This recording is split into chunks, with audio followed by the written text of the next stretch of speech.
Nahimong espesyal ug makasaysayanon ang kasaulugan sa Balangay Festival karong tuiga human gisaulog sabay ka-50 nga anibersaryo sa unang balangay excavation sa National Museum of the Philippines, Butuan Archaeological Park sa Barangay Libertad ning syudad. Gihandom sa kalihukan ang pagkadiskubre sa pinakaunang balangay sa Butuan nga aksidenteng nakubkuban niadtong 1976. Gawas sa balangay, nakit-an usab kaniadto ang mga coffins, skeletal remains ug mga bulawan. Sa mensahe ni Mayor Lau Fortun, ang balangay nagdala sa mga principles of integrity nga gipasa sa matag henerasyon.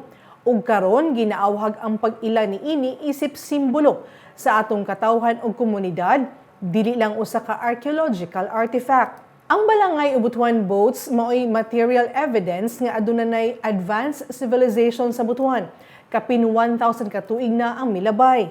Apil usab sa programa ang launching sa Bantay Balangay nga tinguha maprotektahan ug maatiman ang balangay ug uban pang archaeological treasure sa syudad.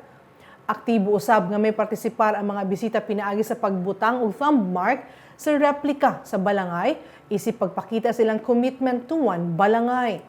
Nahimo usab nga mas educational ang kalihukan sa Dig and Discover Adventure di nakakat-on ang mga bisita bahin sa archaeological excavation.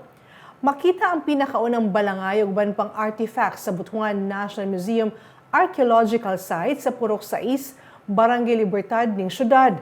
Abli kini sa publiko matag Lunes hangtod Biyernes, alas 8 sa buntag hangtod alas 5 sa hapon.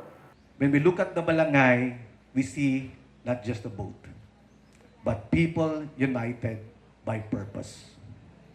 We see courage, a people unafraid to brave perilous storms and towering seas in pursuit of a better future of their community. We see innovation, a civilization capable of developing technologies anchored on deep indigenous yet highly advanced knowledge. Knowledge of the seas, the winds, the stars, woodcraft, engineering, and very importantly, harmony with nature.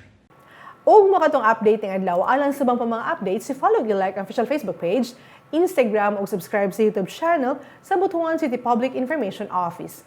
Ako si Charmaine Awitan. Daghang salamat ug dalaygon ang Dios.